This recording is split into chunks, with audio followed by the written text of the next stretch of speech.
Hi everybody, this is Phineas, and this is the playlist of my life. I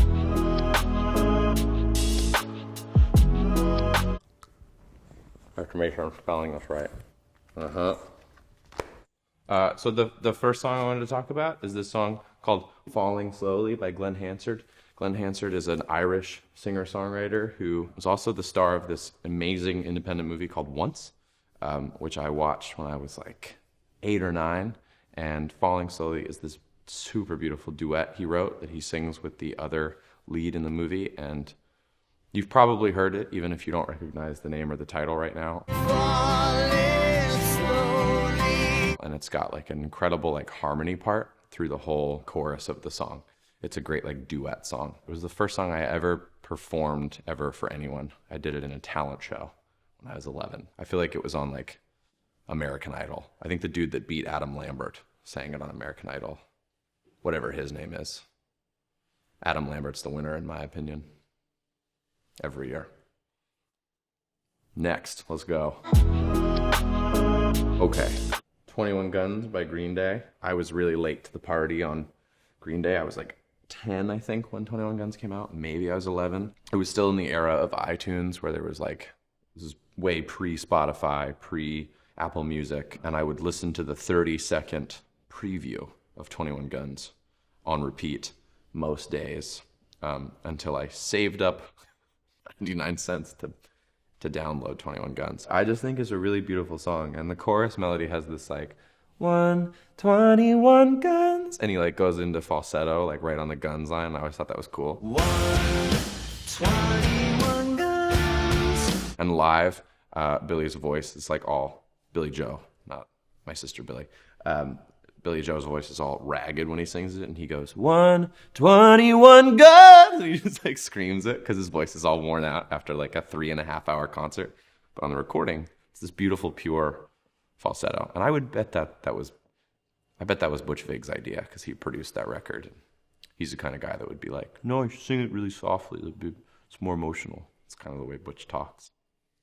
Next. This is supposed to say, "Welcome to the Black Parade." And then it's a long-ass title. So this is just the initialism of My Chemical Romance. It's one of those bands that I think a lot of music does this. It's funny, like, sometimes, like, your favorite music, ultimately, the first time you hear it, you're like, not for me, man. I don't like this at all. And My Chemical Romance was definitely, like, one of those artists that, like, ultimately I would rank in my, like, top 5 favorite bands ever, ever, ever. The first time I heard it, I was like, I don't get it. And then it washes over you, and you realize that it's like a biblical text. But that's a song that's going to endure. I think when I was a young boy, my father took me into the city to see a marching band. When I was a young boy, my father took me into the city. And that little piano, like, blum, blum, blum, blum. Like, that's just going to last a long time. One of the reasons I love that song, and it's the reason I love the whole album, is it's a concept album. And the song is kind of the centerpiece of the record. Concept albums growing up were incredibly inspiring to me. Albums like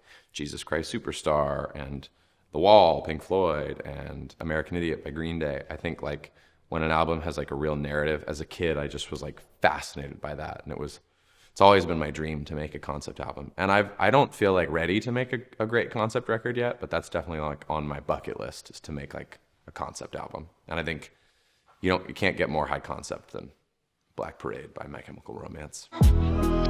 Yes, boom. Cardiac Arrest by the band Bad Sons. I was really trying to get my high school band to open for the 1975 when they toured in 2014. And I emailed like the promoter at a club that I knew the 1975 was playing at. I said, my band would be the perfect opener for the 1975. And in a more polite way, the promoter said, piss off, we already have an opener. And the opener was this band, Bad Sons. And I was immediately filled with jealousy and envy of Bad Sons, with no right to have that envy, because I'd never heard of them. And I listened to their song, Cardiac Arrest, and I was like, this song is incredible. I'll try my best. How much do I invest? I just listened to that song for like 5 months straight, and it's still an unskippable song to me. I think the drums and the bass are just like unbeatable in that song. It's just such a good groove, and the The structure of it is that the guitars come in like the intro, and then for the verses, the guitars basically like drop out, and it's just like a drum kit and a bass. And the drummer, Miles, like he plays like riffs on the drums, which is kind of rare, like signature like moments, which I've been trying to do since I started like writing drum parts. There's a song of Billy's called Zanny with these like drum fills that go like, and like I wanted to just make like Phil Collins like drum fills that like you'd air drum to in your room, and that to me Cardiac Arrest does a great job of that.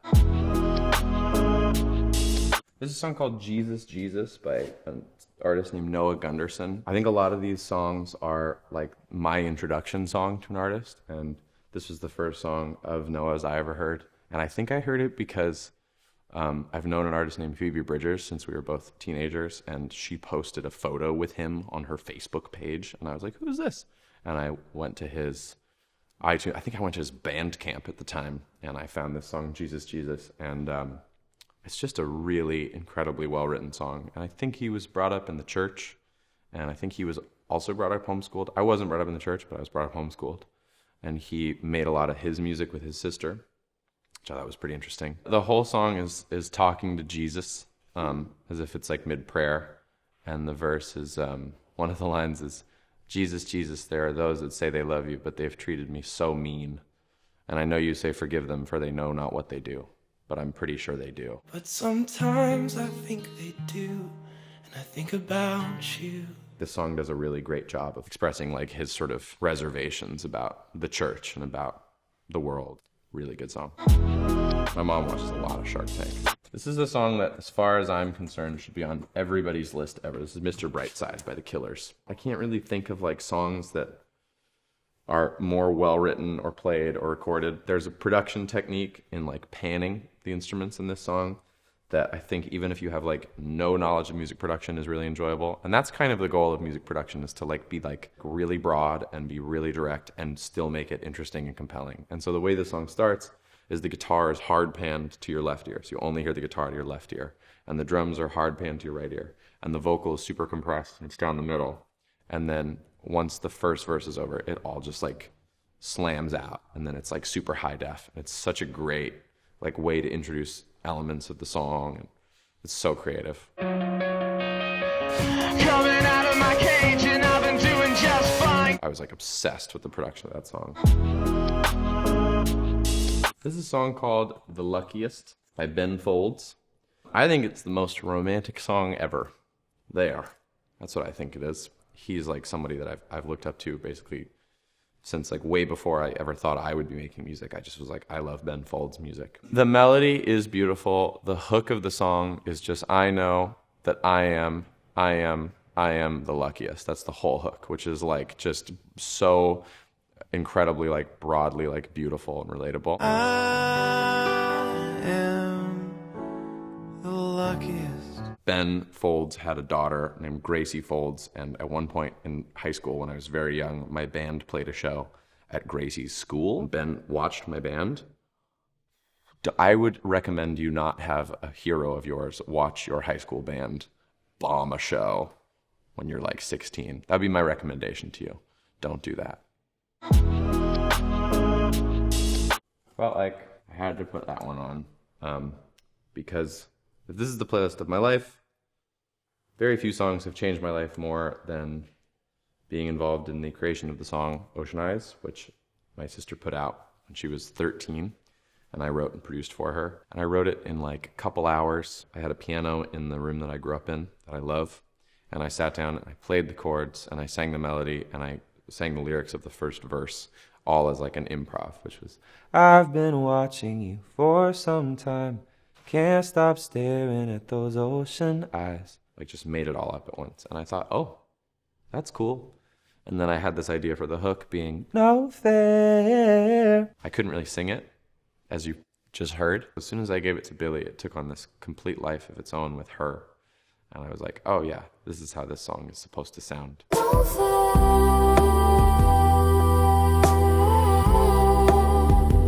I'm really proud of a lot of songs that I've made. There's some songs that I made that I feel kind of indifferent about. They maybe haven't aged as well as I hoped they would, and I don't relate to them anymore. But this song basically brought Billy and I from being completely unknown and having no career in the music industry to having an entire career in the music industry. And I'm so grateful, because music matters to me more than any of the other things that I've ever found in my life. And it's really a treat to get to make music all the time, especially with my sister, because she's the best. So I wanted to put that one as the final song.